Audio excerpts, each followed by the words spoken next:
राधे राधे आप सभी को। आप सभी का वेलकम है क्लास में।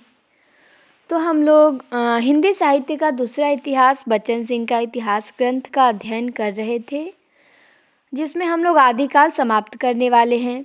ये लास्ट वीडियो है हमारा आदिकाल पे। 12 क्लास में हमने आदिकाल को समाप्त किया, इसके बाद हमारा भक्तिकाल शुरू हो जाएगा। तो इस वीडियो में हम आदिकालीन गद्य को देखेंगे। तो चलिए शुरू करते हैं। इस काल में आधुनिक आर्य भाषाओं के नमूने के रूप में 3 पुस्तकें उपलब्ध हैं। कौन कौन सी 3 पुस्तकें हैं? तो राउल वेल है, उक्ति व्यक्ति प्रकरण है और वर्ण रत्नाकर हैं।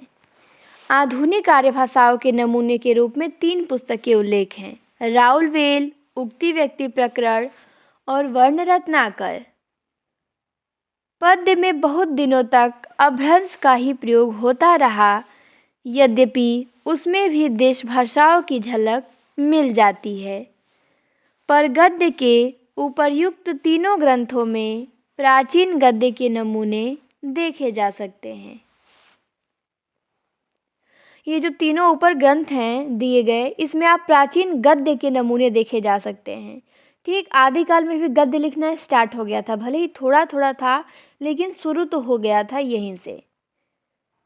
राउल वेल काव्य परंपरा की प्राचीनतम कृति है। जो राउल वेल है वो बेली काव्य परंपरा की प्राचीनतम कृति है।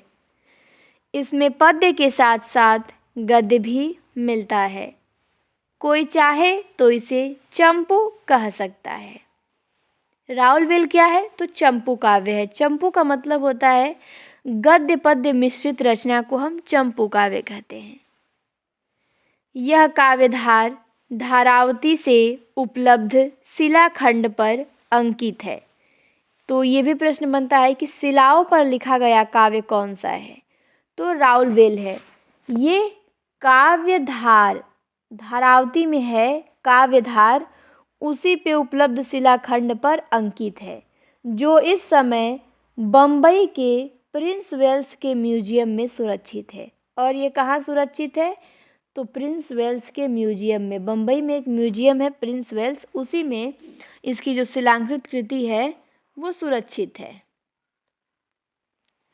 इसे सबसे पहले भयाड़ी ने भारतीय विद्या में प्रकाशित कराया था।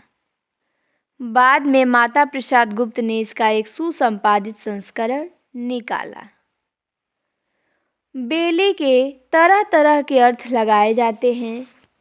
कोई इसे बेलिया छंद से जोड़ता है तो कोई इसका अर्थ विलास लेता है। यह संस्कृत की वल्ली या वेली से बना है, जिसका अर्थ होता है काव्य की वह लता जो कीर्ति या श्रृंगार के सहारे ऊपर उठती है और फैलती है, पर है यह विलास ही। राउल के अर्थ में भी मतभेद है। राउल का अर्थ संभवतः राजा होता है। राउल बेली का अर्थ हुआ राजविलास। तो राउल का अर्थ क्या होता है? राजा होता है, और बेली का अर्थ विलास से लिया गया है। तो यहाँ पे राउल बेल का अर्थ क्या हुआ? तो राज विलास हुआ।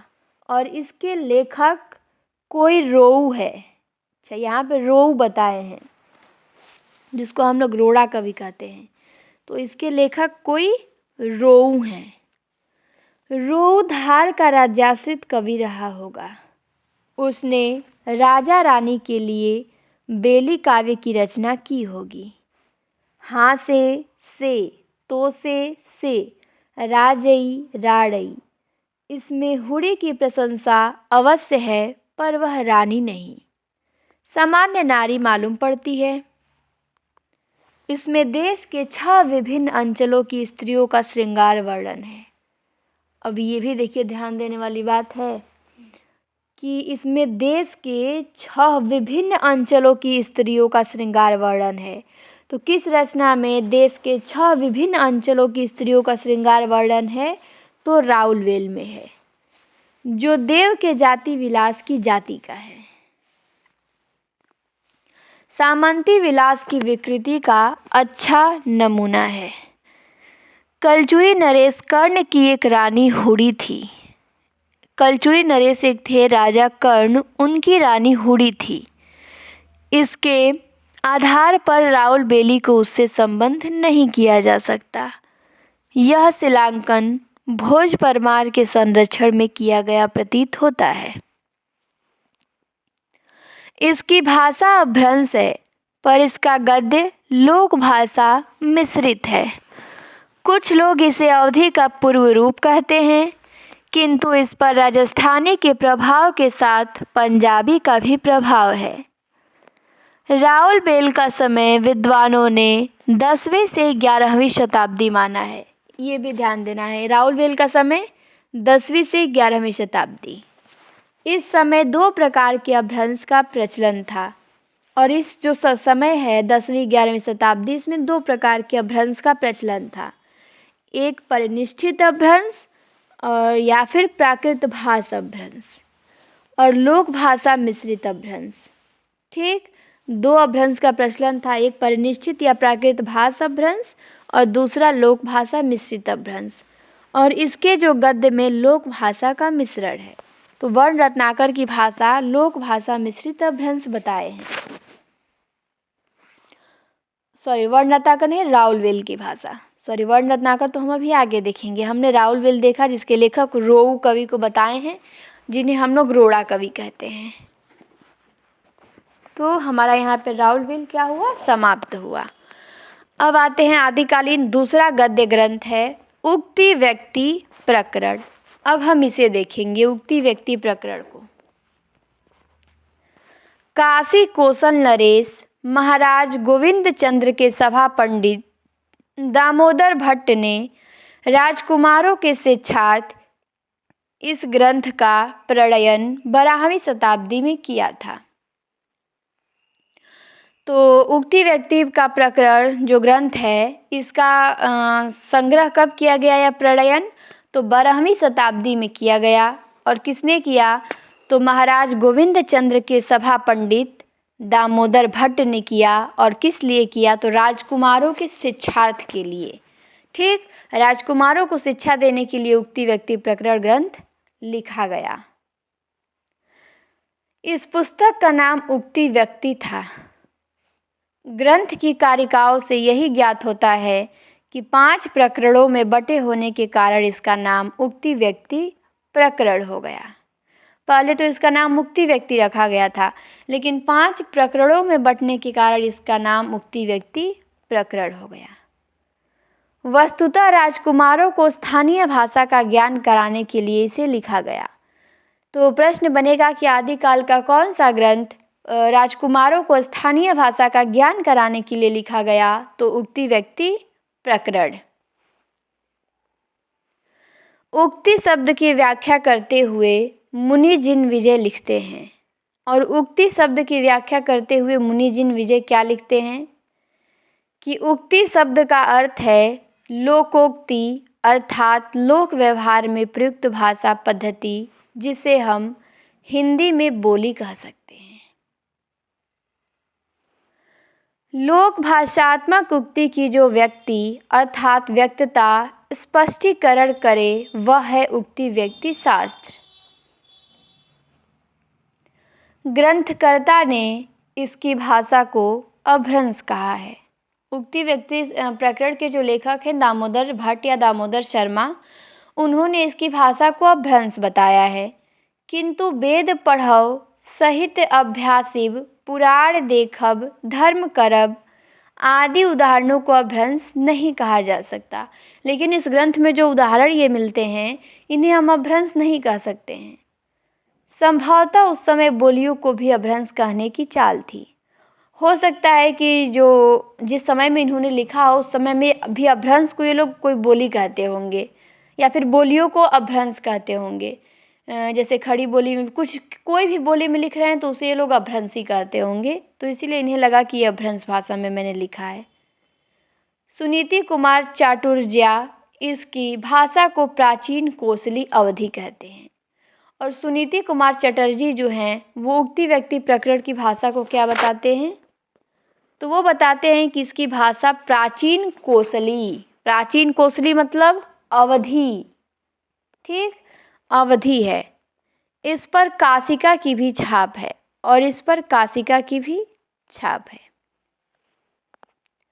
प्रश्न उठाया गया है कि राजकुमारों को देसी भाषा पढ़ाने की आवश्यकता क्यों महसूस हुई? क्या गोविंद चंद्र कहीं बाहर से आए थे? इस विवाद का उल्लेख पीछे हो चुका है। राजभवन में संभव है संस्कृत, अपभ्रंश आदि का अभ्यास होता रहा हो। जनता से संपर्क करने के लिए उसकी भाषा की जानकारी आवश्यक थी। अतः राजकुमारों को देसी भाषा पढ़ाने में क्या आश्चर्य है। ये भी बात सही है कि राजकुमारों को अधिकतर संस्कृत भाषा, अपभ्रंश का ज्ञान होगा। उन्हें सामान्यतः बोलचाल की भाषा का ज्ञान नहीं होगा जिससे वो जनता से सीधे जुड़ सकें। तो उनको ये लोक प्रचलित भाषा का ज्ञान कराने के लिए लिखा गया ताकि वो जनता से तभी बातें न समझेंगे, समझाएंगे। तो इसीलिए हो सकता है ये लिखा गया हो। तो उक्ति व्यक्ति प्रकरण हमारा जो आदिकालीन व्याकरण ग्रंथ है ये समाप्त होता है। राउलवेल भी देखा हमने। अब हम देखेंगे वर्ण रत्नाकर। ये ज्योतिश्वर ठाकुर ने लिखा है। ये भी बहुत फेमस ग्रंथ है। तो चलिए देखते हैं इसे। वर्ण रत्नाकर मैथिली का आद्य गद्य ग्रंथ है। तो प्रश्न ऐसे भी बनता है कि मैथिली का आद्य गद्य ग्रंथ कौन सा है, तो हम वर्ण रत्नाकर को बताएंगे। इसके लेखक ज्योतिश्वर ठाकुर हैं। सुनीति कुमार चाटुर्या ने इसका रचना काल 14वीं शताब्दी का पूर्वार्ध माना है। ये भी ध्यान देना है, सुनीति कुमार चटर्जी ने इसका रचना काल 14वीं शताब्दी का पूर्वार्ध माना है और यह सर्वमान्य है। तो राउलवेल 10वीं में हो गई, उक्ति व्यक्ति प्रकरण 12वीं में हो गई और वर्ण रत्नाकर 14वीं में। वर्ण रत्नाकर में कुल 8 कल्लोल हैं। वर्ण रत्नाकर में कितने कल्लोल हैं, तो 8 कल्लोल हैं। नगर वर्णन है, नायिका वर्णन है, आस्थान वर्णन है, ऋतु वर्णन है, प्रयाणक वर्णन है, भट्टादि वर्णन है, शमशान वर्णन है और 8वां कल्लोल अधूरा है। इसमें 8 कल्लोल हैं जिसमें से 7 पूरे हैं, लेकिन जो 8वां कल्लोल है वो अधूरा है। वर्ण रत्नाकर में वर्णन का एक उदाहरण देखिए। क्या दिया है, तो दिया है कि पूर्णिमाक चांद अमृत पूरल मुँह, श्वेत पंकज दल भ्रमर बैसल ऐसन आबी, काजरक कल्लोल ऐसन भवु। इससे मैथिली के प्राचीन रूप का पता चलता है। तत्कालीन सामाजिक व्यवस्था पर प्रकाश पड़ता है। सबसे बड़ी बात है कि इसमें न तो अपभ्रंश का व्याकरणिक ढांचा है और न कृत्रिम शब्दावली। संस्कृत के तत्सम शब्दों का प्रयोग धड़ल्ले से होने लगा है। 13वीं-14वीं शताब्दी तक अपभ्रंश की काई हटाकर लोक भाषाएं निर्मल जल की तरह दिखाई पड़ने लगी थी। उन्होंने अपने को साहित्यिक प्रयोग के लिए सक्षम बना लिया था। इन आधुनिक लोक भाषाओं के उदय के साथ हिंदी जाति का भी उदय होता है, अपनी अपनी आंचलिक विशेषताओं को समेटे हुए एक समग्र वैशिष्ट्य के साथ। तो आदिकालीन हमने गद्य देखा। आदिकालीन गद्य में 3 रचनाएं आती हैं। एक तो उक्ति व्यक्ति राउलवेल हो गया पहला, दूसरा उक्ति व्यक्ति प्रकरण और तीसरा वर्ण रत्नाकर। कुवलयमाला कथा को भी हम लोग पढ़ते हैं, लेकिन बच्चन सिंह ने उसको गद्य में नहीं गिनती किया है, परिणत किया है, तो उसका उल्लेख ही इन्होंने नहीं किया है कहीं। जिसका इन्होंने किया है हम उसी को ही देखेंगे यहाँ पे। तो गद्य हमारा समाप्त होता है। अब हमारा शुरुआत होता है अपभ्रंश का रिक्त। क्या शुरू होता है? अपभ्रंश का रिक्त, जो अंतिम टॉपिक है। इस कालावधि में जो प्रामाणिक रचनाएं मिलती हैं उनमें विद्यापति की पदावली, दाऊद के चंदायन तथा ज्योतिरीश्वर के वर्ण रत्नाकर को छोड़कर सभी अपभ्रंश में हैं। अब देखिए, जो आदिकाल में प्रामाणिक रचनाएं मिली हैं तो उनमें बताए हैं कि विद्यापति की पदावली को छोड़ के और मुल्ला दाऊद के चंदायन को छोड़ के और ज्योतिश्वर ठाकुर के वर्ण रत्नाकर को छोड़ के सभी रचनाएं अपभ्रंश में हैं। केवल विद्यापति की पदावली, वर्ण रत्नाकर और चंदायन को छोड़ के, ये भी ध्यान देना है। और अपभ्रंश काव्यों को भी मुख्यतः 2 कोटियों में बांटा जा सकता है। अपभ्रंश काव्य को इन्होंने बताया है कि 2 कोटियों में बांटा जा सकता है। पहला जैन अपभ्रंश और दूसरा बौद्ध अपभ्रंश। जैन अपभ्रंश को अपभ्रंश को 2 भागों में बांटा जा सकता है, जैन अपभ्रंश और बौद्ध अपभ्रंश। हिंदी भक्ति काव्य ने जैन अपभ्रंश से छंद और शैली ग्रहण की तो बौद्ध अपभ्रंश से कथ्य और शैली भी। हिंदी भक्ति काव्य ने जैन अपभ्रंश से छंद और शैली ग्रहण किया है, लेकिन और बौद्ध अपभ्रंश से कथ्य और शैली ग्रहण किया है। ठीक। जैन काव्य में प्रबंध भी है और मुक्तक भी है। जैन काव्य में प्रबंध और मुक्तक दोनों लिखा गया है। प्रबंधों में मुख्य है चरित काव्य और पुराण काव्य, और प्रबंध रचनाओं में मुख्य है चरित काव्य और पुराण काव्य। मुक्तकों में दोहा, छप्पे, कुंडलिया, रोला आदि अनेक छंद हैं। और यदि मुक्तकों में देखा जाए तो दोहा, छप्पे, कुंडलिया, रोला आदि अनेकों छंद हैं। प्रबंधों में पधड़िया बंध पाया जाता है। पधड़िया छंद के 8-8 चरणों के बाद धत्ता दिया जाना आवश्यक है। देखिए, मैंने एक दिन पूछा था आप लोगों से ये भी प्रश्न कि 8-8 छंदों के बाद धत्ता किस में दिया जाता है, तो पधड़िया छंद में दिया जाता है। कितने चरणों के बाद? 8-8 चरणों के बाद। और इसे कड़वक कहा जाता है। और इसे क्या कहा जाता है? तो कड़वक। पद्धरी या पद्धरिया 15 या 18 मात्राओं का छंद होता है, पर हिंदी प्रबंध काव्यों में पद्धड़िया बंध नहीं स्वीकार किया गया। बौद्ध सिद्ध सरहपा की दोहा चौपाई पद्धति अपनाई गई। हजारी प्रसाद द्विवेदी का कहना है कि इतिहास लेखकों ने भ्रमवश यह लिख दिया है कि सभी जैन चरित काव्य दोहा चौपाइयों में लिखे गए। वस्तुतः अब तक प्राप्त पश्चिमी अपभ्रंश के साहित्य में दोहा का धत्ता देने की प्रथा नहीं पाई गई। बहुत बाद में पश्चिमी अपभ्रंश में दोहा का धत्ता दिया जाने लगा था, पर अवधी भाषा में लिखे गए काव्यों में चौपाई दोहों की पद्धति को ही अपनाया गया है। मुक्तकों में कबीर आदि ने बौद्ध सिद्धों से ही दोहा छंद लिया है। इसी को वे साखी कहते हैं। श्रृंगारी दोहे हेमचंद्र के व्याकरण में प्रचुर मात्रा में मिलते हैं। इनका प्रभाव रीतिकालीन दोहा काव्य पर पड़ा है। नीतिपरक दोहों की परंपरा भी हेमचंद्र के व्याकरण के दोहों से ही ग्रहण की गई है। वीर दर्पपूर्ण दोहों की परंपरा अपभ्रंश में ही समाप्त हो जाती है। गेय पदों को बौद्ध सिद्धों से ग्रहण किया गया। कबीर, सूर, तुलसी आदि में यह परंपरा पाई जाती है। छप्पे, कुंडलिया, रोला आदि के उदाहरण प्राकृत पैंगलम में मिल जाते हैं। कवित्त और सवैया संभवतः हिंदी के अपने छंद हैं। ये भी ध्यान देना है कि कवित्त और सवैया संभवतः हिंदी के ये अपने छंद हैं। प्राकृत पैंगलम में छंद कितने जैनियों द्वारा लिखे गए और कितने अजैनियों द्वारा ये नहीं कहा जा सकता। काव्य रूपों के इस परिग्रहण से पता लगता है कि हिंदी की परंपरा मुख्यतः बौद्ध सिद्धों, जैन मुनियों से प्रभावित है।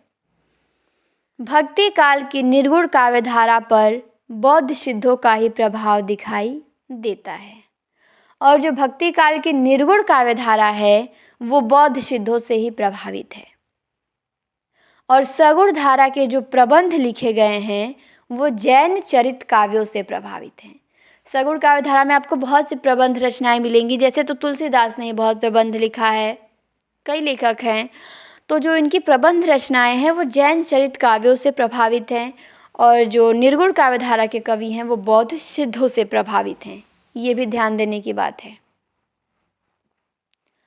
तो बस हमारा यहीं पे आदिकाल समाप्त होता है और भक्ति काल पे हम आ चुके हैं। तो अगले वीडियो से हम लोग स्टार्ट करेंगे भक्ति काल। भक्ति आंदोलन देखेंगे, निर्गुण काव्यधारा देखेंगे और सगुण काव्यधारा देखेंगे। स्टार्टिंग में पहले भक्ति आंदोलन देखेंगे, फिर भक्ति काल को 2 भागों में बांटा गया है, निर्गुण और सगुण, वो भी हम देखेंगे। ठीक, तो अगले वीडियो में हम आप लोगों को मिलेंगे भक्ति काल में भक्ति आंदोलन के साथ। तो आदिकाल का समापन हो गया। 12 क्लास में हमने आदिकाल समाप्त किया। पेपर से पहले हमें पूरी किताब को पढ़ जानी है और समझते हुए पढ़ना है। ये नहीं कि कुछ समझ में ना आए, बिल्कुल अच्छे से समझना है, प्रश्नों को नोट करना है, जहाँ जहाँ से प्रश्न बने उन्हें ध्यान देना है, ध्यान से सुनना है बिल्कुल, तो समझ में आएगा, क्यों नहीं आएगा। तो आज के लिए इतना ही, फिर मिलेंगे हम आपसे अगले वीडियो में। क्लास को देखने के लिए आप सभी को बहुत बहुत धन्यवाद। अच्छा लगे तो सभी के यहाँ शेयर ज़रूर करें।